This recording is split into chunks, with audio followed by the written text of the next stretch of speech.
நற்செய்தி கொள்கையின் 3ஆம் நாள் கொள்கையில் கூடி வந்திருக்கிறவர்களை அவதாண்டவரும் இரட்சகரும் பரம்பருமாகிய இறைவனின் இயேசு கிறிஸ்து நாமத்தினாலே வாழ்த்தி வரவேற்கிறேன். 2 நாள் கூட்டங்களிலும் ஆண்டவர் நம்மோடு பேசினார். முதல் நாள் ஆண்டவருடைய செய்தி, எழுந்து எங்கிருந்து எழுத வேண்டும், கண்ணீரிலிருந்து எழுத வேண்டும், நம்முடைய சோதனைகளிலிருந்து எழுத வேண்டும் என்று முதல் நாள் செய்தி கொடுக்கப்பட்டது. 2ஆம் நாள் நேற்றைக்கு அன்பு, நீடிய பொறுமை, தாழ்மை, மனத்தாழ்மை இவைகள் வாழ்வின் அவசியமாக காணப்படுகிறது என்ற செய்தியை தேவ மனிதனை கொண்டாக உங்களுக்கு கொடுத்தார். இந்த நாளில் ஆண்டவர் தம்முடைய செய்தியை நம்முடைய பிள்ளை மூலமாக நம்முடைய மத்தியிலே தரும்படியாக ஆவலுள்ளவராய் கடந்து வந்திருக்கிறார். இயேசு பண்டிகை பிரதான நாளான கடைசி நாடுகளில்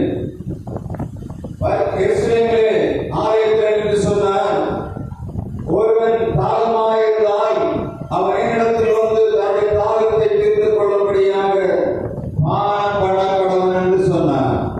பண்டிகை பிரதான நாள் என்பது எல்லா ஜனங்களும் எதிர்பார்ப்பது என்ன? ஏதாவது கிடைக்கும் என்று எதிர்பார்க்கிறார்கள். ஆனால் ஆண்டவராய் இயேசு கிறிஸ்து சொன்னதல்ல, ஒருவன் தாகமாயிருந்தால் என்னிடத்தில் வந்து பானம் பண்ண கடவன். என்னிடத்தில் வந்து பானம் பண்ணும் போது என்ன கிடைக்கும்? வசனம் சொல்லுகிறது, யோவான் 7ஆம் அதிகாரம் 37ஆம் வசனத்திலே, என்னை விசுவாசிக்கிறவனிடத்திலிருந்து ஜீவ தண்ணீருள்ள நதிகள் ஓடும். என்னை விசுவாசிக்கிறவனுக்கு அவன் உள்ளத்திலிருந்து ஜீவ தண்ணீருள்ள நதிகள் ஓடும். பண்டிகை பிரதான நாளிலே ஆண்டவர் கொடுக்கக்கூடிய கட்டளை என்ன? அவரை தேடி வருகிறவனுடைய உள்ளத்திலிருந்து ஜீவ தண்ணீருள்ள நதிகள் ஓட வேண்டும். நதி போகிற இடமெல்லாம் ஆரோக்கியம் உண்டு, நதி போகிற இடமெல்லாம் செழிப்பு உண்டு, நதி போகிற இடமெல்லாம் ஜீவராசிகள் அதை வாஞ்சித்து கதறுவதை நாம் பார்க்க முடியும். எந்த மிருகமானாலும், எந்த உலகத்தில் எல்லா விதமான பட்சிகளானாலும் தண்ணீர் இருக்கிற இடத்தை தேடி தன்னுடைய அடக்கங்களை வைக்கிறதை நாம் பார்க்க முடியும். எங்கே சாப்பிட்டாலும் தண்ணீர் இருக்கிற இடத்தை அவைகள் தேடி போகும். இயேசு அதைத்தான் சொல்கிறார், ஒருவன் தாகமாயிருந்தால் என்னிடத்தில் வந்து பானம் பண்ண கடவன். தாகம் உள்ளவனை நிரப்புகிற ஆண்டவர் இந்த நாள் இந்த இடத்திலே பிரசன்னராக இருக்கிறார். தாகம் உள்ளவன் மாத்திரம்தான் தண்ணீரை தேட முடியும். வயறு நிறைந்திருக்கிறவன், தாகம் இல்லாத மனிதன் தண்ணீரை தேடுவதில்லை. ஆண்டவர் சொல்லுகிறார், எல்லா ஜனங்களும் வந்து பண்டிகையிலே கூடியிருக்கிறார்கள். அவர்களுக்கு தண்ணீர் உண்டு, அவர்களுக்கு ஆகாரம் எல்லாம் இருந்தது. ஆனால் அவர் சொல்லுகிறார், ஒருவன் தாகமாயிருந்தால் என்னிடத்தில் வந்து பானம் பண்ண கடவன். அவருக்கு தெரிந்தது என்ன? இந்த உலக மனிதர்கள் தேடுகிற தாகம் இல்லை, ஆத்ம தாகத்தை ஆண்டவர் நிறுத்துகிறதை நாம் பார்க்க முடியும். இந்த நாளிலும் ஆண்டவருடைய சமூகத்தை வந்திருக்கிறவர்களை ஆண்டவர் ஆசீர்வதித்து அனுப்புவார். உள்ளத்துக்குள்ளே ஒரு தாகம் இருக்கணும். ஆண்டவரே, நான் உடைய வார்த்தை பிரகாரமாய் தேடி வந்திருக்கிறேன். எனக்குள்ளிருந்து ஜீவ தண்ணீருள்ள நதிகள் ஓட வேண்டும். ஜீவ தண்ணீருள்ள நதிகள் என் குடும்பத்திலே ஓட வேண்டும். ஜீவ தண்ணீருள்ள நதிகள் என்னுடைய திருச்சபையிலே ஓட வேண்டும். ஜீவ தண்ணீருள்ள நதிகள் என்னுடைய பிராந்தியத்திலே ஓட வேண்டும். எங்கெல்லாம் தண்ணீர் ஜீவ தண்ணீராக நல்ல தெளிவான தண்ணீர் இருக்கிறதோ அங்கெல்லாம் மீன்கள் ஓடி வருகிறதை நாம் பார்க்க முடியும். சின்ன வயசுல நாம் பார்த்திருக்கிறேன், புதுவெள்ளம் வரும்போது தூரியை கொண்டு வைப்பார்கள். இப்ப தூரியை நாம் பார்க்க முடியாது. தூரியை சொன்னபடி வாய் வந்திருக்கு. அதை கொண்டு போய் தண்ணீர் ஓடி வருகிற இடத்தை வைப்பார்கள். எதிர்நீச்சல் போட்டு வருகிற மீனானது தூரிக்குள்ளே மாட்டிக்கொள்ளும். ஆண்டவர் சொல்லுகிறார், திருச்சபை வளர வேண்டும்.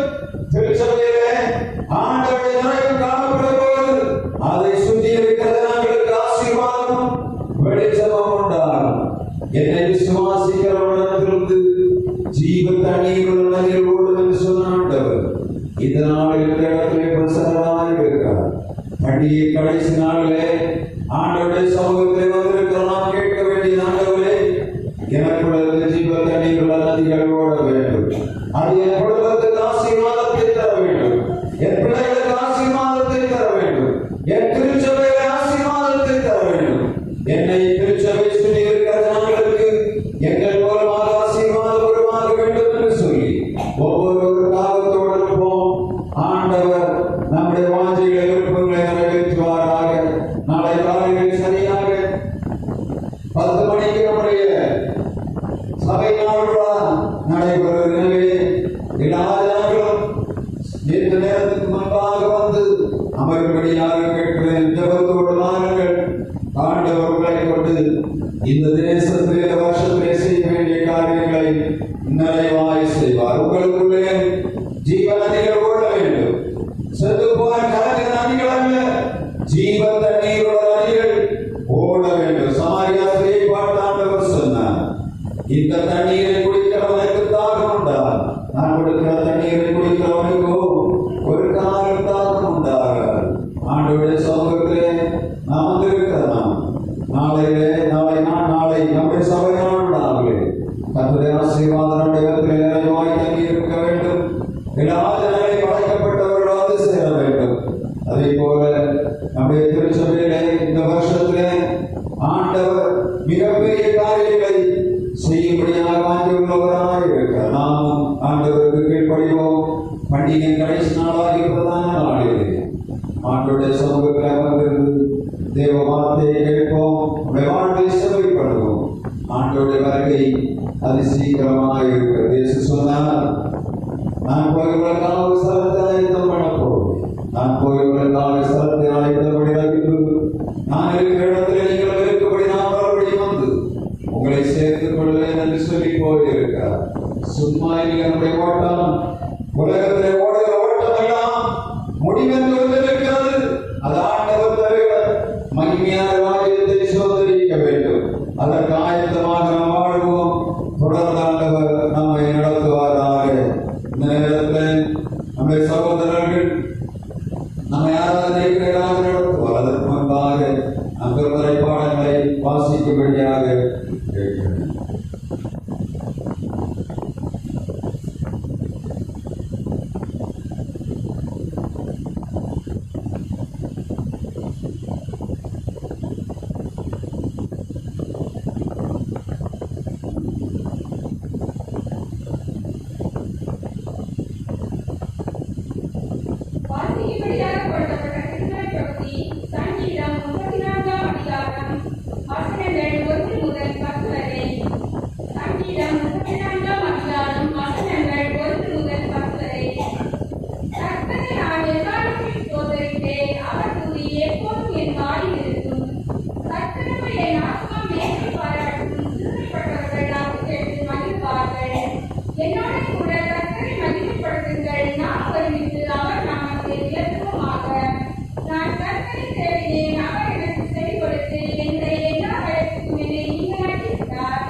வெளிப்படுத்துதல் 2ஆம் அதிகாரம் வசனங்கள் 10 முதல் 17 முடிய. வெளிப்படுத்தின சுவிசேஷம் 2ஆம் அதிகாரம் வசனங்கள் 10 முதல் 17 முடிய.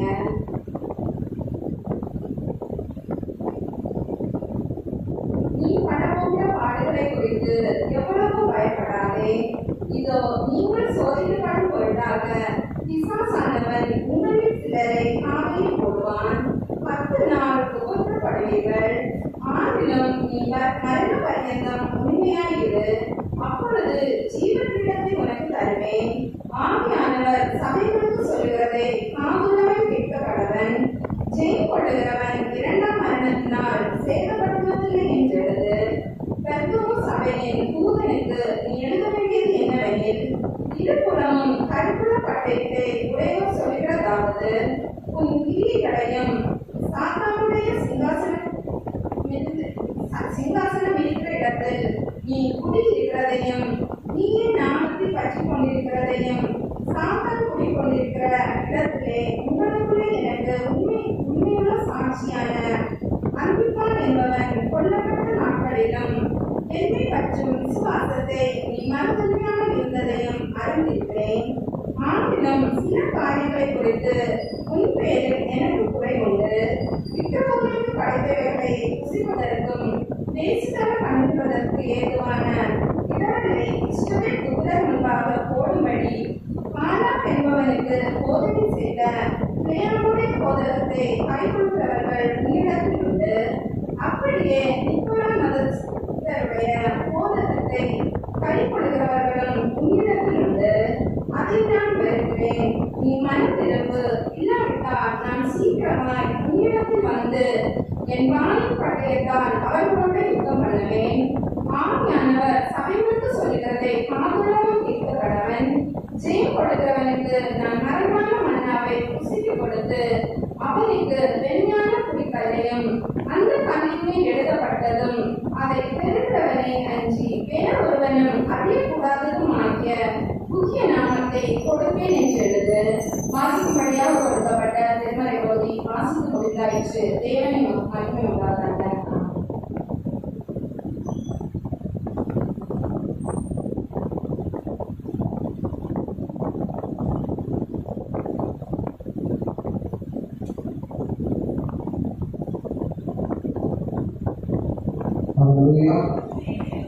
சந்தோஷமா இருக்கீங்களா? கடைசி நாள் கற்றுக்கொள்வதற்குள்ளாக இருக்கிறோம் இல்லையா? செய்தி வேலைக்குள்ளாக கற்றுக்கொள்வாங்க.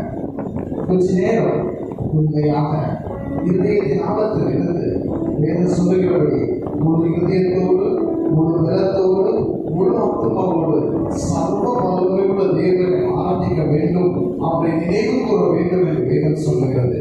ஆகியால் கொஞ்ச நேரம் முழு இருதயத்தோடு, முழு பலத்தோடு, முழு சிந்தையோடு, முழு ஆத்மாவோடு, எந்த சிந்தனை டிஸ்ட்ராக்ஷன் இல்லாமல் நாம் கொஞ்ச நேரம் எழுதியிருப்போமா? ஆண்டோடைய சாப்பிடுறது எல்லாரும் சின்ன குழந்தை முதல் வாலிபர்கள் தொடங்கி பெரியவர்கள் வரைக்கும் அனைத்து பிள்ளைகளும் ஆதரவுகிறார். நாம் எல்லாரும் எழுந்து நின்று கண்களை மூடி தேவனை நோக்கி பார்ப்போம். எல்லாருடைய கண்கள் மூடி எல்லாருடைய கண்களும் ஆதரவுயா. நானும் அங்கும் நீங்கும் பக்கத்தில் பார்க்க வேண்டாம். ஆண்டவருடைய பிரசனம் உலாவுகிற நேரம், அவருடைய உலாவுகிற அந்த பிரசனத்தை நீங்களும் நானும் அனுபவிக்கிற ஒரு நேரத்துக்குள்ளாக நம்ம கடந்து வந்திருக்கிறோம். கிறிஸ்துவுக்கு பிரியமானவர்களே, இது அப்படியே நீங்கள் கண்கொண்டு நின்று கொண்டிருக்கிற வேளையில் ஒரு சம்பவத்தை உங்களுக்கு ஞாபகப்படுத்துகிறேன். ஒரு குறிப்பிட்ட நாட்டில் ஒரு வாலிபர் இருந்தார்.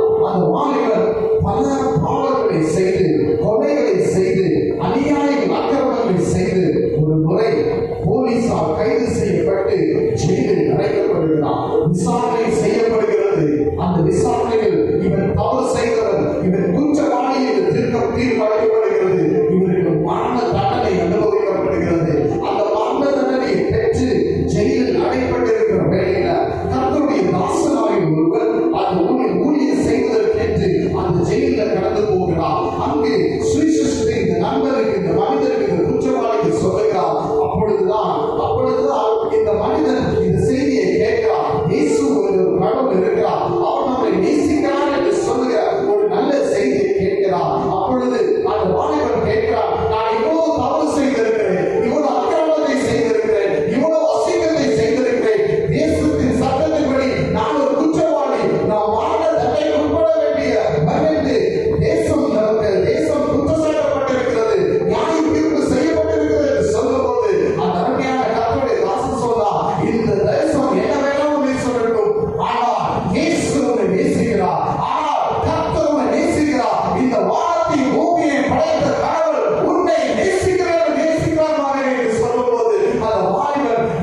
இவ்வளவு அழுக்கு இருக்கிறது, இவ்வளவு அசிங்கங்கள் இருக்கிறது, இத்தனை குடும்பங்களுடைய கண்ணீருக்கு நாம் காரணமா இருந்தாலும் இயேசுவை நேசிக்கிறதா என்று ஒரு கேள்வி எழுதும் போது நம்முடைய தாசன் சொல்லுகிறார், ஆமாகவே நீ எப்பேற்பட்ட பாவத்தை செய்திருந்தாலும், எப்பேற்பட்ட நீ தவறு காரியங்கள் செய்திருந்தாலும், நீ இயேசுவை நோக்கி இயேசுவே நீ மன்னிக்க என்று சொன்னாய் என்றால் ஆண்டவர் உன்னை மன்னித்து இந்த உலகம் ஒருவேளை உன்னை மரணத்தை உட்படுத்தலாம், ஆனால் உனக்குள் இருக்கிற ஆத்துமா பரலோகத்தில் ஆண்டவரோட நித்திய காலமாய் வாழும் என்று சொன்னார். அந்த ஆண்டவர் வாழும் சொன்னார், இன்று நான் இயேசுவை ஏற்றுக்கொள்கிறேன், நான் மரணத்துக்கு போனாலும் பரவாயில்லை, நான் இயேசுவோடு மரணத்துக்கு பின்பாக நித்திய காலமாக வாழ்வேன் என்று ஒரு நிச்சயத்தை அவர் பெற்றுக் கொண்டார். ஆம் கிறிஸ்துவுக்கு பிரியமானவர்களே, இதை கேட்டுக்கொண்டிருக்கிற ஜனங்களை, இதை கேட்டுக்கொண்டிருக்கிற சபையாளர்கள் மக்களை, கையில் இயேசு நம்மளோடு பேசிக் கொண்டிருக்கிறார், இரட்சகர் நம்மை நோக்கி பேசிக் கொண்டிருக்கிறார். இன்று நமக்குள் இருக்கிற ஆத்துமா எப்படி இருக்கிறது? நம்முடைய ஆத்துமா யாவுலப்பட்டு இருக்கிறதா? இன்று நமக்குள்ள இருக்கிற ஆத்துமா எப்படி இருக்கிறது என்று ஒரு நிமிஷம் சிந்தித்து பார்த்து அமரலை பகுதிகளை கடந்து போக போகிறோம். ஹல்லேலூயா. உங்களுக்கு நம்ம எல்லாருக்குள்ள இடையில பெற்ற ஒரு ஆத்துமா இருக்கிறது, சாவாமல் ஒரு ஆத்துமா இருக்கிறது. இந்த மண், இந்த சரீரம் மண்ணுக்குள்ள போனாலும், கத்தந்த ஆவி கத்தரில் போனாலும், இந்த ஆத்துமா நித்திய காலமாய் வாழப்போகிறது, நித்திய காலமாய் வாழப்போகிறது. இன்று இந்த ஆத்துமா எப்படி இருக்கிறது கொஞ்சம் நம்ம யோசித்து பார்ப்போம். இந்த ஆத்துமாக்குள்ள வியாபாரம் இருக்கிறதா? இந்த ஆத்துமா ஒருவேளை வேதனைப்பட்டுக் கொண்டு இருக்கிறதா? உங்க ஆத்துமா எப்படி இருக்கிறது யோசித்து பாருங்க. அது எப்படி இருக்கிறதோ அப்படியே ஆண்டவருக்கு லோகம் கொடுக்க. அன்றைக்கு இந்த வாலிபர் அவருடைய இருதயம் ஆத்துமா எப்படி இருந்துச்சோ அப்படியே ஒப்பு கொடுத்தார். அந்த ஆத்துமாவை கர்த்தர் மாற்றினார் அல்லவா? அவ்வாறே இன்று உங்க ஆத்துமாக்குள்ள வியாபாரம் இருக்கிறதா? உங்க ஆத்துமாக்குள்ள கவலை இருக்கிறதா? உங்க ஆத்துமாக்குள்ள கண்ணீர் இருக்கிறதா? உங்க ஆத்துமாக்குள்ள பாரம் இருக்கிறதா? உங்க ஆத்துமா நொறுக்கப்பட்டு இருக்கிறதா? பலவீனத்து நிமித்தம் உங்க ஆத்துமா கவலைப்பட்டு இருக்கிறதா? பொருளாதாரம் இல்லாத நிமித்தம் ஆத்துமா சோர்ந்து போய் இருக்கிறதா? உங்க ஆத்துமா எப்படி இருந்தாலும் பரவாயில்ல, ஆண்டவர் சொல்லுகிறார், வருத்தப்பட்டு பாரம் சுமக்கிறவர்களே, நீங்கள் எல்லாரும் எல்லா ஆத்துமாக்களும் என்னிடத்தில் வாருங்கள், நான் உங்களை இளைப்பாறுதல் தருவேன். என் மகனே, நான் உனக்கு இளைப்பாறுதல் தருவேன். என் மகனே, நான் உனக்கு இளைப்பாறுதல் தருவேன். அருமை வாருங்கள் பிள்ளையே, நான் உனக்கு இளைப்பாறுதல் தருவேன். ஒரு ஆத்துமா இந்த உலகத்தின் நிமித்தம் சிதைக்கப்பட்டிருந்தாலும், இந்த உலகத்தின் நிமித்தம் அவமானப்பட்டிருந்தாலும், ஐயோ இந்த உலகத்தில் மூழ்கி என்னால் வெளியே வர முடியும் என்று சொன்னாலும், இந்த ஆண்டவர் உங்களை அழைக்கிறார். இந்த ஆத்துமா ஆண்டவருக்கு தேவை. இந்த ஆத்துமா எப்படி இருந்தாலும் ஆண்டவர் சொல்லுகிறார், என்னிடத்தில் வா மகனே, என்னிடத்தில் வா மகளே, நான் உனக்கு இளைப்பாறுதலை தருவேன், நான் உனக்கு ஜீவனை தருவேன், நான் உனக்கு ஆறுதலை தருவேன், நான் உனக்கு பலனை தருவேன். ஆகையால் பக்தன் ஒருவர் அந்த ஆத்துமாவை உணர்ந்தவர்கள் அநேகம் பாருகிறார். இந்த ஆத்துமாவை தேற்றுகிறவர் ஒருவர் தான். அந்த தாயின் உள்ள கொண்டிருக்கிற நம்முடைய இயேசு நம்மை தேற்றுகிற தேவனாக இருக்கிறார். நம்ம தெரிந்த ஒரு பாடலை அந்த உணர்வோடு நம்ம எதிர்த்து பாட போகிறோம். அந்த பாடல் வரிகள் இப்படியாக சொல்லுகிறது, ஒரு தாய் போல தேற்றி, தந்தை போல ஆட்சி, தோள் மீது சுமந்திடும் ஏசையா, உம்மை போல புரிந்து கொள்ள ஒருவர் இல்லையே, உம்மை போல அரவணைக்க யாருமே இல்லை ஏசப்பா, நீங்க மட்டும் எனக்கு போதும். அப்படின்ற சாயங்கால வேளையில தேவ சமூகத்துல அவருடைய பிரசன்னம் முன்னாடி கொண்டு இருக்கிறதோ இல்லையா, நீங்கள் இணைந்து இருதயத்தின் ஆழத்தில் சொல்லும் போது அவருடைய மாற்றற்ற ஆறுதலும் சமாதானமும் உங்கள் இருதயத்தை நிரப்பும், உங்களுக்கு ஆறுதலை கொடுக்கும், உங்களுக்கு நிம்மதியை கொடுக்கும், உங்களுக்கு ஆசீர்வாதத்தை கொடுக்கும், உங்களுக்கு மன நிம்மதியை ஆண்டவருக்கு சாயங்கால வேளையில கண்டிடுவார். இணைந்து அந்த உணர்வோடு நாம் இணைந்து இந்த பாடலை பாடி ஒரு விசுவாச அறிக்கையாக நாம் அறிக்கையிடுவோம்.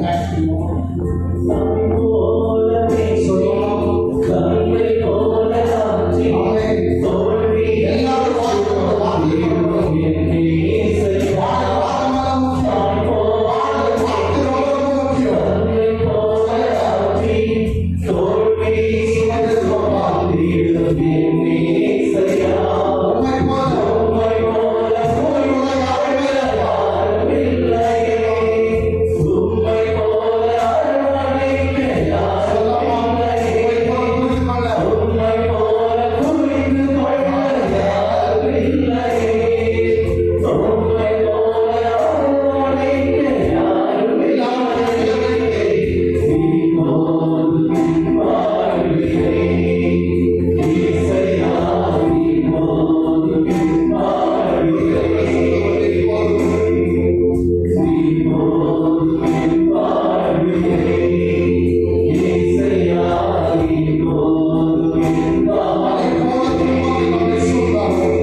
இதை கேட்டுக்கொண்டிருக்கிற அருமை ஜனங்களே, ஆண்டவர் உங்களை எரிய வைக்க விரும்புகிறார். இந்த சாங்களோ வேலையில இது கேட்டிருக்கும் போது உங்கள் இருதயம் கொழுந்து விட்டு எரிய வேண்டும் என்று சொல்லுங்கள். அது இயேசுவை நோக்கி ஜனங்கள் நடந்து போய் இயேசுவிட வார்த்தையால் கேட்டு போது அது கூட நடந்து போற இருதயம் கொழுந்து விட்டு இருந்தது என்று சொல்லுங்கள். இயேசுடைய வார்த்தை ஒரு மனிதனை ஒரு மனுஷியை கொழுந்து விட்டு உலகத்திற்காக அல்ல, பரலோகத்திற்காக அப்படியே ஒப்புக்கொடுத்து செல்வேன். அருமையானவர், என் அருமையான சொல்லுகிறோம். அருமையான பிள்ளைகளோடு இணைந்த ஆண்டவரே, உம்மை நோக்கி நாங்கள் பார்க்கவும் ஒப்புக்கொடுக்கவும் நன்றி சொல்லுவோம். உதவி செய்வீங்க. நன்றி அப்பா. இந்த சபை நாட்டை நினைவு கொள்ளுகிற நாட்களில் அப்பா உங்களுடைய சத்தியத்தை அறிந்து கொள்ளபடி கர்த்தரை ஒரு வாய்ப்பை தந்தமைக்காக நன்றி அப்பா. நாங்கள் வீடுகளில் சும்மா இராதபடி, ஆண்டவரை ஏதோ நெஞ்சை சுற்றி கிடையாதபடி, இதோ தேவனுடைய சமூகத்தில் வந்து அமரும்படி கர்த்தர் தந்திருக்க மேலான வாய்ப்புக்காக நன்றி அப்பா. இந்த நேரத்திலும் யாருடைய சமூகத்தில் உண்மையாய் ஆராதனை செய்து தம்முடைய சமூகத்தில் தம்முடைய பிரசன்னத்தில்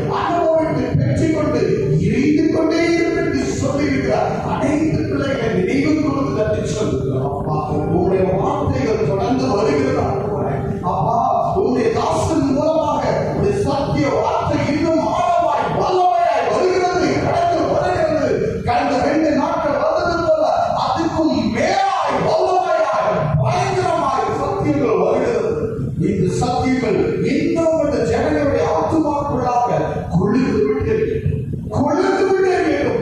பயங்கரமாக வேண்டும் அப்பா. இதுவரைக்கும் கண்டிராத ஒரு மகிமையை ஜனங்கள் காணக்கூடிய உதவி செய்யுங்க.